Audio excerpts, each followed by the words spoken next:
दोस्तों, दिल्ली की हवा लगातार जहरीली बनी हुई है। दिल्ली के कई इलाके ऐसे हैं जहां पर एक्यूआई स्तर 400, 500 और कहीं-कहीं तो 800 तक पहुंच गया है।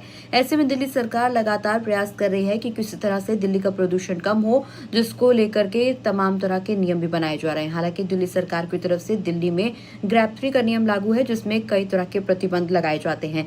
हालांकि सरकार की तरफ से ये भी कहा गया है कि अगर प्रदूषण का स्तर राजधानी में इसी तरह से बढ़ता गया तो दिल्ली में आने वाले समय में ग्रैप का चौथा चरण भी लागू किया जा सकता है।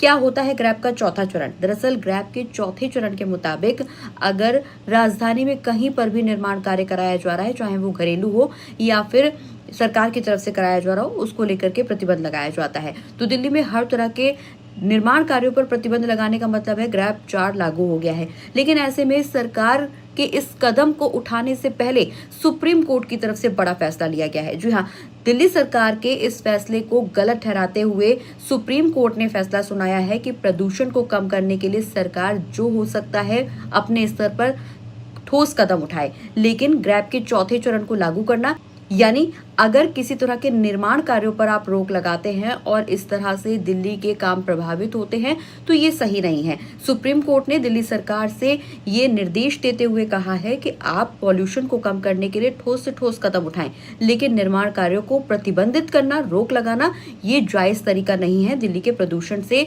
मुक्ति पाने को लेकर। सुप्रीम कोर्ट के इस फैसले से आप कितना सहमत हैं? क्या सुप्रीम कोर्ट की तरफ से निर्माण कार्यों पर जो प्रतिबंध लगाया गया है वो सही है या नहीं? इस पर आपकी क्या राय है? हमें कमेंट करके जरूर बताइए।